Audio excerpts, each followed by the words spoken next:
Welcome back. What we're going to do next isn't possible, but we're going to talk about North Carolina pottery history in a nutshell. How do you condense several hundred years worth of pottery history down to 5 minutes? You can't do it. There's going to be a lot of gross oversimplification, but let's get started. And really it goes back more than a couple hundred years, because North Carolina's first potters were Native Americans who were here thousands of years before European settlers arrived. Now, most of those Native American potters were women, and that's going to be really different from when the European settlers come in. It was considered a man's work, so there's that difference that you see already. The Native American potters were using earthenware, clay, and it was very low fire, pit firing techniques and such. So it was really designed for quick use and easy replacement.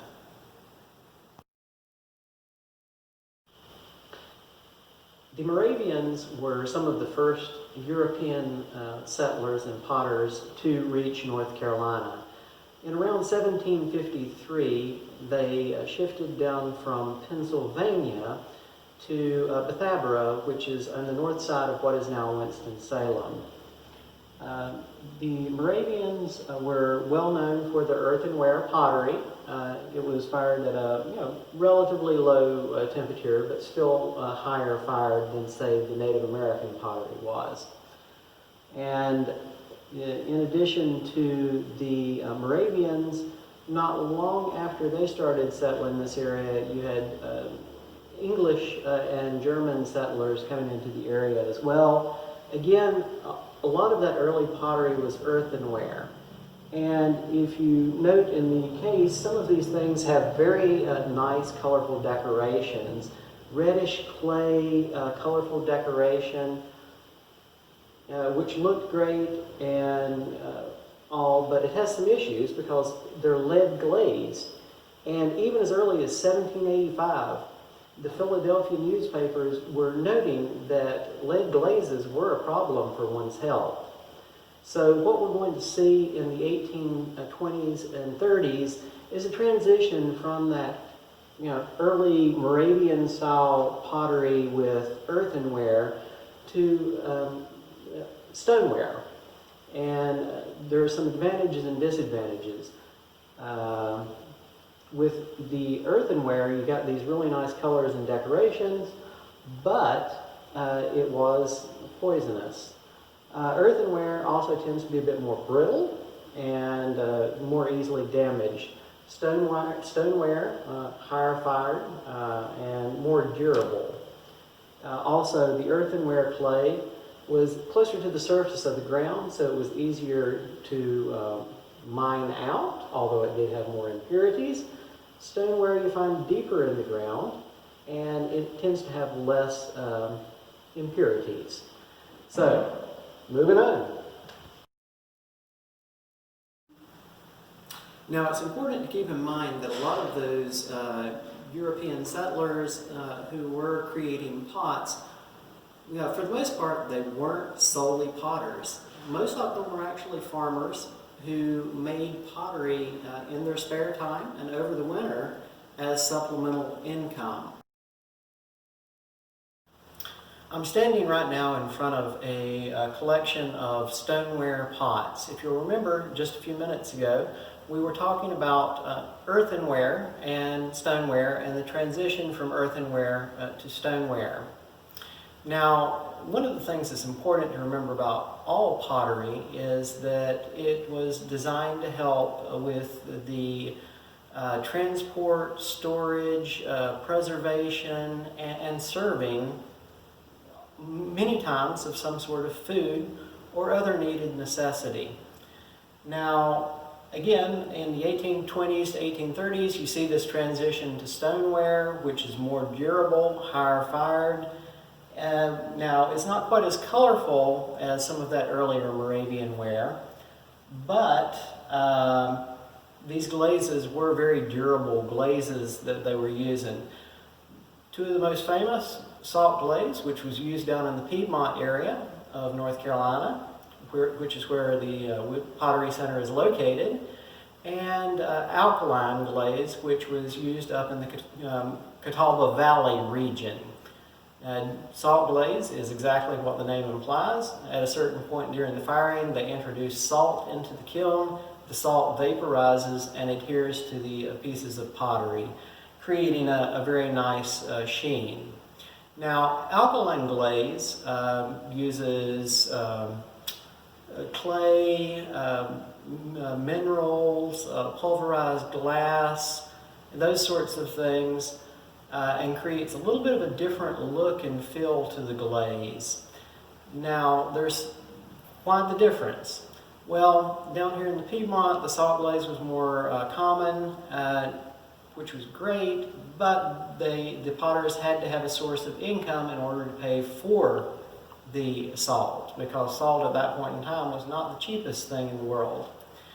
Now, the Catawba Valley potters, on the other hand, their glaze tended to be very inexpensive to make. However, it was very labor intensive. So that's just a little bit of a regional distinction. Now, as we head into the late 1800s and early 1900s, we start to see a change in the marketplace for pottery. As metal became more and more inexpensive to produce in mass quantities, same thing with glass, and then once you see the advent of plastics, all of these things work together to really change the dynamics regarding the necessity of handmade pottery. All these new, more accessible means of preservation, transport, storage suddenly became a lot cheaper. They were in some ways a lot more durable and cost-effective than even pottery. So that meant that the potters had to either shift out of that business, or they had to start shifting their business model. And it's at that point, in around the 1910s and 1920 time period, you see a transitional period in North Carolina pottery where you see a bit of a transition from the utilitarian wear to a bit more of an artistic look. Let's take a look at that. So in the 19-teens and early 20s, you see this transitional movement developing in North Carolina pottery from utilitarian wear to art pottery. Jacques and Juliana Busby, who founded Jugtown in 1917, were very influential in this process. Jacques was influenced by all of these ideas from other countries and museums. He would go to museums, he would see things, he would bring back ideas, and that translated into giving an entirely different aesthetic to some of these traditional pots.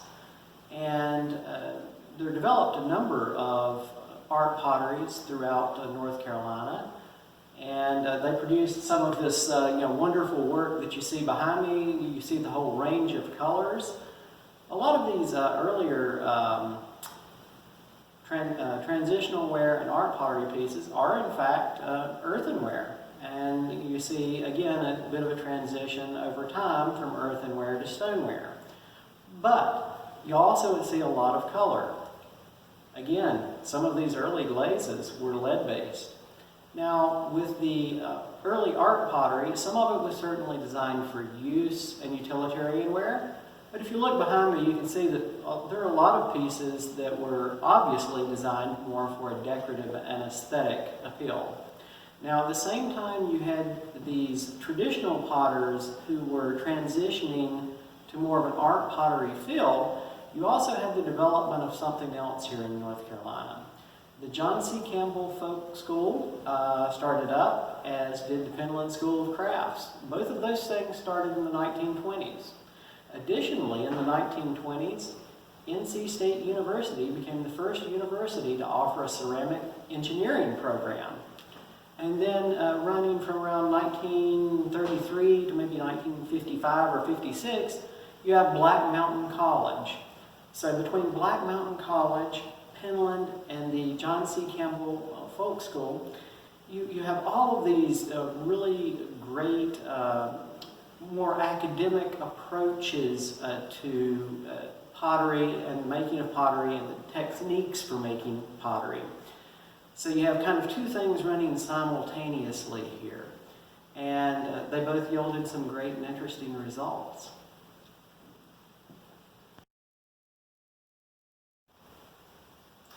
Art pottery was big business in North Carolina in the 20s, 30s, 40s, 50s, and even into the 60s.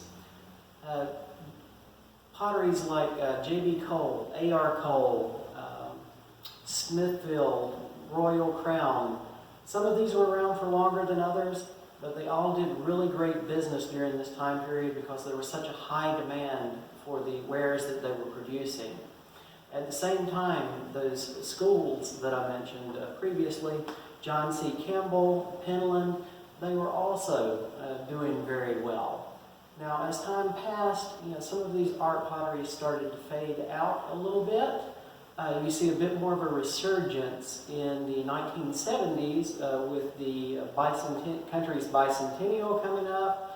And then you see this kind of huge rise in interest in folk craft and folk art and folk pottery. At the same time, more and more colleges and universities were creating ceramics programs.